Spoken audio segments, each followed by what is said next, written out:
0 నుంచి స్టార్ట్ చేసామండి. నిజంగా చెప్పాలంటే మేము మిడిల్ క్లాస్ నుంచి వచ్చిన వాళ్ళం.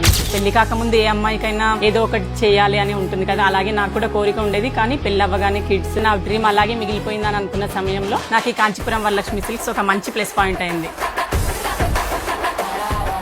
నిజం చెప్పాలంటే నేనే నా మ్యారేజ్ అప్పుడు శారీస్ కోసం తక్కువ బడ్జెట్ లో దొరకడం చాలా తిరిగామండి. అది ఎంత కష్టంగా ఉంటుందో నేను చూసాను. అందుకని ఇప్పుడు ఎవరు పెళ్లి షాపింగ్ అని మా షాప్ కి వచ్చినా కూడా వాళ్ళకి బడ్జెట్ ఫ్రెండ్లీలో ఎక్కువ శారీస్ ఇవ్వడానికి ప్రయత్నం చేస్తాము. చాలా మందికి ఎంప్లాయ్మెంట్ ఇవ్వడం కూడా నాకు చాలా హ్యాపీగా ఉంది. ఒక్కసారి వెనక్కి తిరిగి చూసుకుంటే నాకే ఆశ్చర్యం వేస్తుంది, నేనేనా ఇంత ముందుకెళ్ళగలిగానా అని. ఇదంతా మీ సపోర్ట్ వల్లనే అండి. మీ అందరు సపోర్ట్ చేయడం వల్లే ఈ రోజు కాంచీపురం వరలక్ష్మి సిల్క్స్ ఇంత ముందుకెళ్ళింది. అలాగే నా హస్బెండ్ సపోర్ట్ కూడా చాలా ఉన్నందుకు చాలా హ్యాపీగా ఉన్నాను. మీరు వచ్చి చూస్తే కనుక అర్థమవుతుంది నిజంగానే కాంచీపురం వరలక్ష్మి సిల్క్స్ లో 365 డేస్ ఆఫర్స్ రన్ అవుతాయి అని. బడ్జెట్ ఫ్రెండ్లీ అండ్ అలానే క్వాలిటీ కూడా చాలా బాగుంటుంది. ప్రీమియం టు నార్మల్ ప్రతి ఒక్కరిని దృష్టిలో పెట్టుకుని మనం 1000 నుంచి అప్ టు ఎంత వరకైనా మన దగ్గర అవైలబుల్ గా ఉన్నాయండి. మరి నేను కూడా మీలో ఒకదాన్నే. నాకు తెలీదా మీకు ఎలాంటి శారీస్ కావాలో, అందుకని వచ్చేసేయండి కాంచీపురం వరలక్ష్మి సిల్క్స్ కి.